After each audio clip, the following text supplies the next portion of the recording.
ఆయన తన హస్తములను చూసుకున్నప్పుడెల్లా కూడా, ఆ యొక్క గాయపు గుర్తులను చూసుకున్నప్పుడెల్లా అక్కడ నీవు ఆయనకు కనబడుతున్నావు. ఆయన నిన్ను ప్రేమిస్తూ ఉన్నాడు. నేను ఆయన హస్తాల్లో ఉన్నటువంటి ఆ యొక్క గాయపు గుర్తులను చూసినప్పుడు అవి కేవలం గాయపు గుర్తులు కాదండి.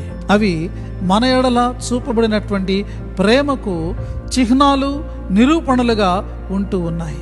అందుచేత వాటిని చూసినప్పుడు నీలో నాలో ఆయన ఎడల ప్రేమ అనేటటువంటిది పుట్టుచూ ఉన్నది. అంత మాత్రమే కాదు, మన జీవితాన్ని ఆయనకు మనం మరింతగా పునరంకితం చేసుకోవాలి అనేటటువంటి ప్రేరణ కలుగుతూ ఉన్నది. చూసారా, ఆయన తన యొక్క కరుణలో వారిలో యొక్క సమాధానాన్ని స్థిరపరచు నిమిత్తము ఆయన యొక్క పునరుద్ధాన నిరూపణలు ఇస్తూ చివరిలో ఒక చేప ముక్కను కూడా ఆయన తిని దానిని నిరూపణ చేసినట్లు మనము చూడగలం.